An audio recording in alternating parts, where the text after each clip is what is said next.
Now let me try blowing into the cabin heater. Look at all the debris in there. Hello! In this video, we're going to try and bring life back to the cabin heater core. It's winter, and even though it's just 37 degrees Fahrenheit outside and the car is fully warmed up, cold air is blowing out of the vents. I've set the climate control to the maximum temperature, HI, and directed the airflow straight out of the central vents into the cabin, yet only cold air is coming through. Take a look. I placed a thermometer here and it shows 48 degrees Fahrenheit. It's 37 degrees Fahrenheit outside, and inside the car, it's just 48 degrees Fahrenheit. So, in this video, let's try flushing the heater core without removing it using a simple method and see if it makes the cabin any warmer. If this method doesn't work, the next step will be replacing the heater core. Let's get started. First, we need to access the heater core hoses. They're located here, the supply and return lines. Let's start by removing this seal and then pulling out the cover. You can hold it with one hand while pulling the plastic housing with the other.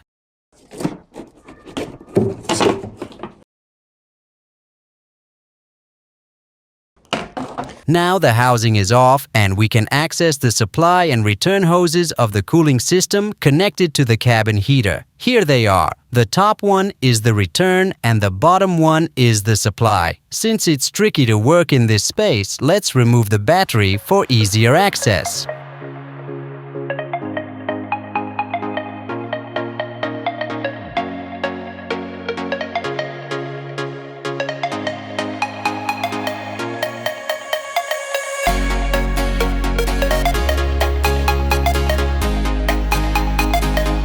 With the battery out, we now have excellent access to the heater core supply and return hoses. Coolant flows in one direction, from the supply through the heater core and back via the return. Dirt tends to accumulate at the core's entry point. If we reverse the flow, sending water through the return and out the supply, we might dislodge the debris and revive the heater core.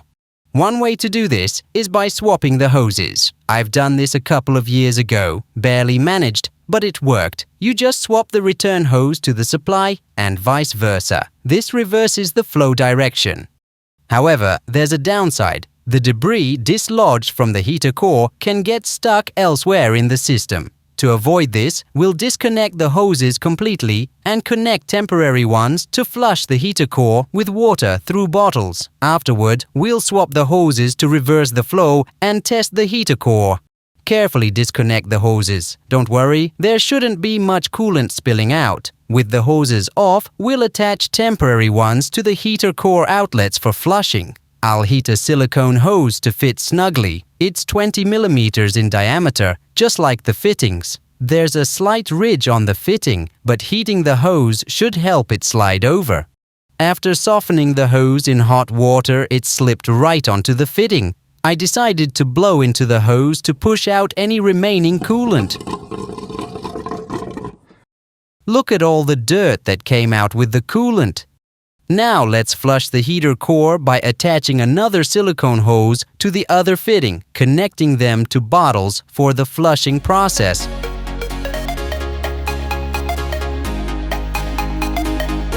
With the hoses connected, one bottle is empty for collecting the dirty liquid and the other contains water mixed with citric acid for flushing.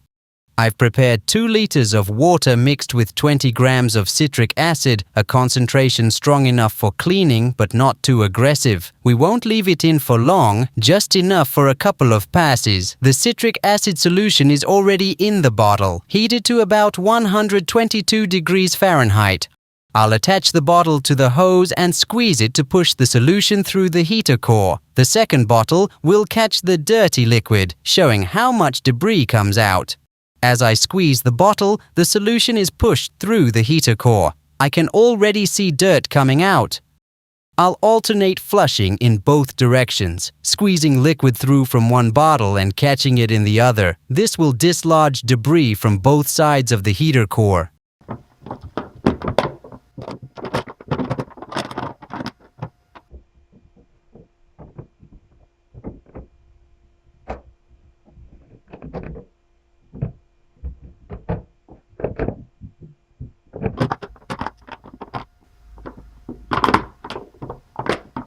Look at all the debris coming out of the heater core. There's so much sediment and rust particles. It's shocking to see how much grime was in there.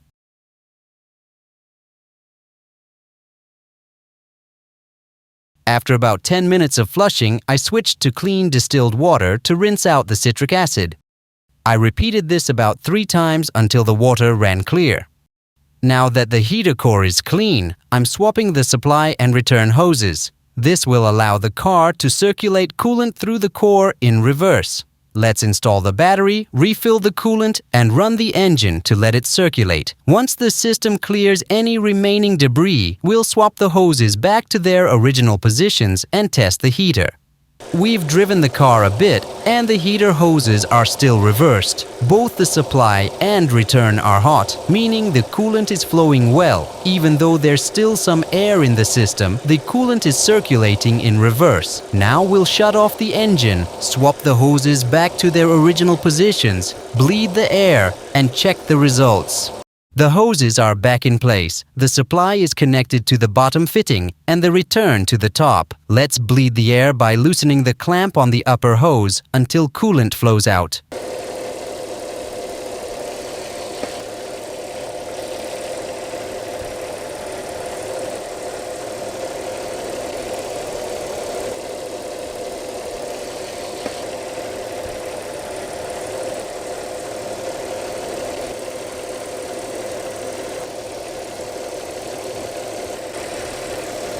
Once the air is out, we'll secure the clamp and check the cabin heater. The engine is warmed up to 194 degrees Fahrenheit, as shown on the dashboard. The vents are open and the temperature is set to maximum. The thermometer reads, "Wow, it's really hot. The scale is maxed out. You can feel the heat pouring out of the vents." It's genuinely hot in here. I'm very satisfied with the result. Let me know in the comments how you clean your cabin heater cores. Do you replace them or do you have other methods? For now, this method worked great for me. Even at idle, the heater is blowing hot air. See you next time.